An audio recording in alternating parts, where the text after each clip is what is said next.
জাল ওষুধের বিরুদ্ধে সাধারণ মানুষকে সচেতন করতে প্রাচীন মায়াপুর সহ একাধিক জায়গায় প্রতিবাদ সভা শহর কংগ্রেসের।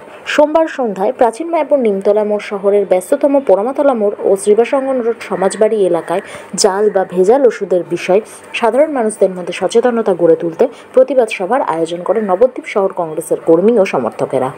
কংগ্রেস নেতৃত্বের অভিযোগ, যেভাবে দেশ ও রাজ্য জুড়ে জাল ওষুধের বাড়বাড়ন্ত হয়েছে তাতে বহু মানুষ প্রতারিত হচ্ছেন, রোগীরা সঠিক চিকিৎসা থেকে বঞ্চিত হচ্ছে বলে অভিযোগ কংগ্রেস নেতৃত্বদের।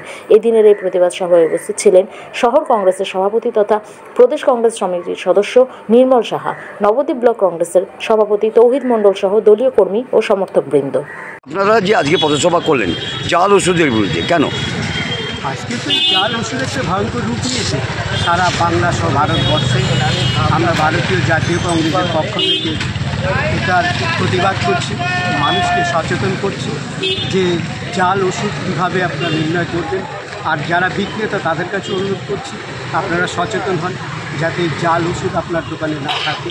সাধারণ মানুষ তাকে রোগ থেকে মুক্তি পাওয়ার জন্য সর্বস্ব খুইয়ে যখন বহু মূল্যবান ওষুধগুলো কিনে আনে, তারপর যখন তার শরীরে দেখা যায় সেগুলো জল, নকল ওষুধ।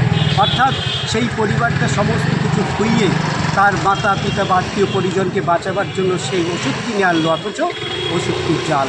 আমরা এই থেকে মুক্তি পাওয়ার জন্য বাংলা সহ সারা ভারতবর্ষের মানুষকে সচেতন করবার জন্য আমরা নিয়েছি কংগ্রেসের পক্ষে। আপনার নাম? নির্মল সাহা। আপনি?